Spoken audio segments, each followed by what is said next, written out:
Un homme divorcé 3 fois se moquait souvent de sa 4e femme lorsqu'elle était en congé de maternité. Mais un jour, il s'est retrouvé dans de beaux draps après qu'elle a rencontré ses ex-femmes et est revenu à la maison avec un ultimatum pour lui donner une leçon. Va le dire à ta femme. Je la vois toujours en train de câliner le bébé, et elle n'a rien cuisiné, ronchonna Alice, la mère de Steve, comme à son habitude. Steve a épousé Margaret il y a 1 an. C'était son 4e mariage après son 3e divorce. Quant à Margaret, c'était son 1er mariage et sa première maternité, et elle avait du mal à s'occuper du bébé. Même les robots font plus de travail que toi. Steve l'a raillé la première semaine de son congé de maternité. Ne reste pas planté là. Qui va cirer mes chaussures? Margaret était consultante dans une entreprise privée. Elle avait pris un congé de maternité pour s'occuper de leur nouveau-né. Mais pour Alice et Steve, ce congé de maternité semblait être une occasion en or de faire travailler davantage la jeune mère. Margaret, tu n'as pas repassé mon costume? Je t'ai dit de le faire, non? Cria Steve depuis leur chambre à coucher. Viens ici et fais-le vite. Margaret nourrissait son bébé, mais cela n'avait pas d'importance pour Steve. Tout ce qui lui importait, c'était uniquement que ce qu'il avait demandé soit fait. Si est alors qu'Alice est intervenue. Ta femme. Elle se prend pour une reine. Je n'ai jamais vu une fainéante comme elle. La pauvre Margaret plaça son bébé dans la chambre d'enfant et fit tout le travail qu'elle pouvait. Quelques instants plus tard, elle entendit son bébé pleurer et se précipita dans sa chambre. Mais Alice lui barra la route en lui montrant le sac de courses. Nous n'avons plus de lait ni de légumes.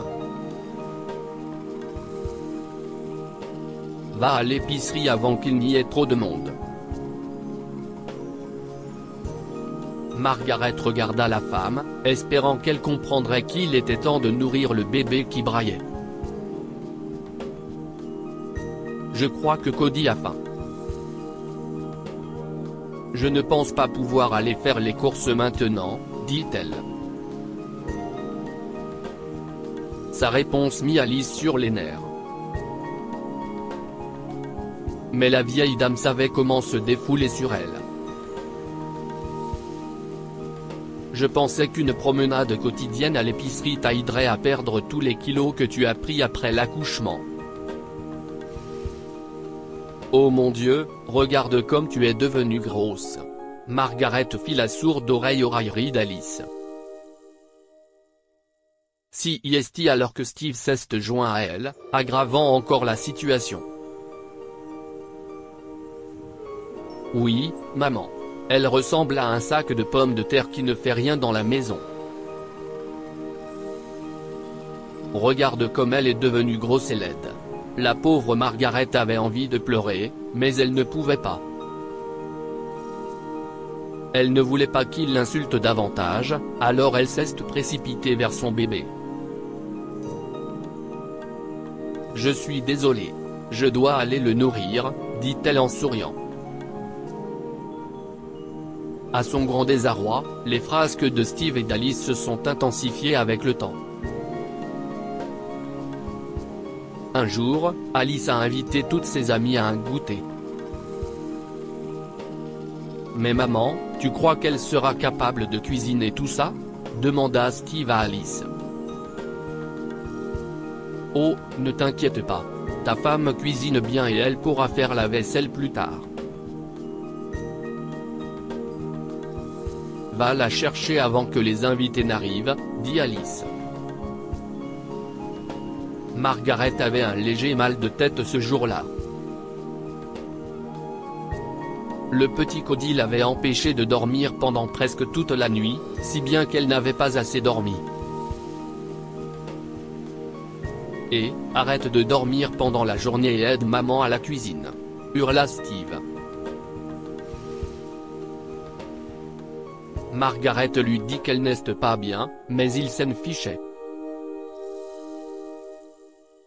C'est alors qu'Alice est entrée pour jouer son rôle. Qu'est-ce ce qui se passe? Je te l'ai dit, n'est-ce pas? Tu as épousé une fainéante qui élève un autre petit fainéant. À ce moment-là, Margaret a craqué. J'ai pris un congé de maternité pour que mon corps puisse guérir et pour m'occuper de mon bébé. Ce n'est pas pour faire le ménage. Alice et Steve sont restés stupéfaits devant le visage rougi de Margaret. Elle était visiblement en colère. Alice a claqué la porte et Steve l'a suivie en répétant « Maman ».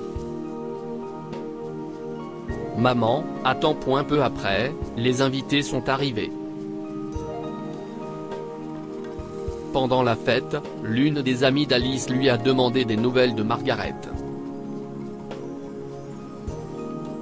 Je ne la vois pas dans les parages. Où est-elle? Margaret entendait les femmes bavarder et rire de tout et de rien. C'est alors qu'elle surprit sa belle-mère dire quelque chose à son sujet. Oh, vous parlez de la paresseuse de ma maison? Dieu sait ce qui a attiré mon fils vers elle. Elle ne fait rien et se contente de manger et de dormir. Les femmes se mirent à rire tandis que Margaret pleurait dans sa chambre. J'étais une bonne épouse et une mère parfaite. Pas une paresseuse, ajouta Alice, suffisamment fort pour que Margaret l'entende.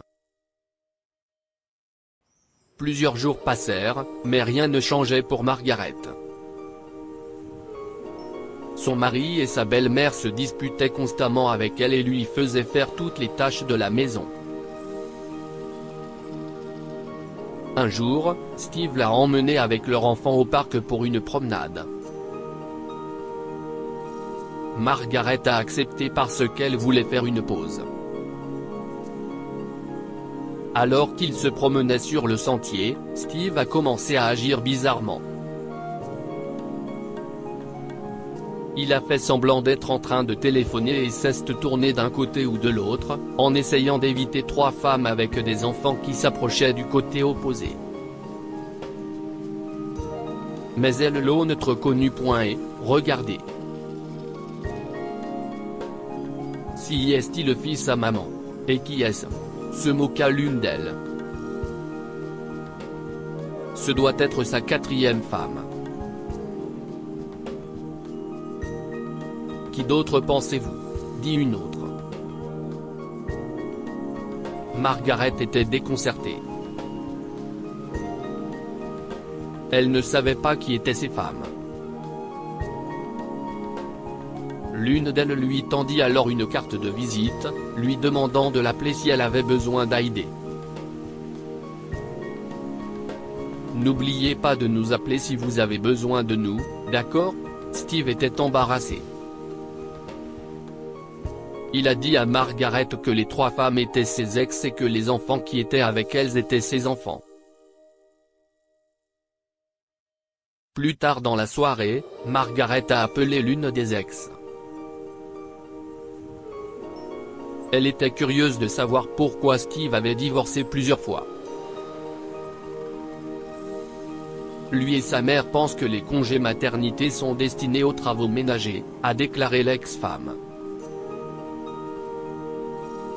J'étais sa deuxième femme et j'ai divorcé quand sa méchante mère s'est moquée de moi devant ses invités en disant que j'étais un âne paresseux. Margaret finit par rencontrer les trois ex-femmes de Steve et apprit qu'elle avait formé un petit club pour discuter des problèmes familiaux. Rapidement, elles lui ont conseillé de se défendre et de divorcer de Steve. Réticente, Margaret a accepté mais a dit aux femmes qu'elle lui donnerait encore une chance. S'il ne se range toujours pas de mon côté et reste un fils à maman, je lui enverrai les papiers, dit-elle. Steve et Alice n'étaient pas au courant de la rencontre de Margaret avec ses ex et de son intention de divorcer s'il la décevait à nouveau. Ce soir-là, Alice reprocha à Margaret de ne pas avoir préparé le dîner. « Espèce de paresseuse.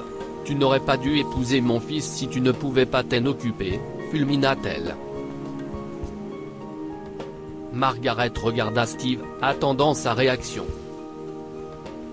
« Oui, maman. Tu as raison. Je n'aurais pas dû épouser ce sac à patates paresseux. » À ce moment-là, Margaret a explosé. « Oh, non. Tu ne m'appelleras plus jamais comme ça. Sois prêt à signer les papiers du divorce, toi, le fils à maman. » La réaction de Margaret choqua Alice et Steve. Ils pensaient qu'elle ne leur rendrait jamais l'appareil. Peu après, le couple divorça et Margaret emménagea dans son nouvel appartement avec son fils. De là, elle noua des liens plus étroits avec les ex de Steve.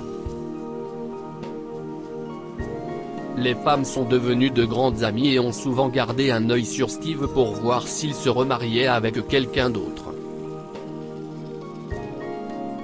Mais Steve n'a pas réussi à trouver une fille qui lui convenait après avoir divorcé de Margaret. Il aspirait à une vie de famille, mais en vain. Finalement, tout ce qu'il a pu faire, c'est regarder ses enfants grandir de loin. Bien qu'il se soit rendu compte de son erreur, les dommages causés étaient irréparables, et il était trop tard. Que pouvons-nous apprendre de cette histoire? Parfois, les jugements de valeur peuvent détruire les relations. Au cours d'une altercation, Alice a dit à Margaret qu'elle n'aurait pas dû épouser son fils si elle ne savait pas comment s'en occuper.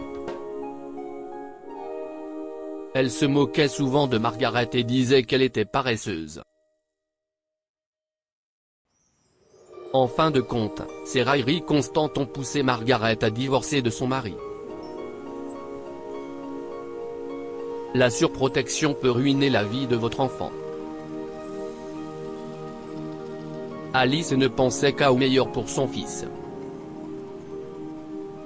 Bien qu'il n'y ait pas de mal à cela, sa nature surprotectrice l'a poussé à trouver constamment des défauts à sa belle-fille. En fin de compte, son approche a ruiné la vie de son fils.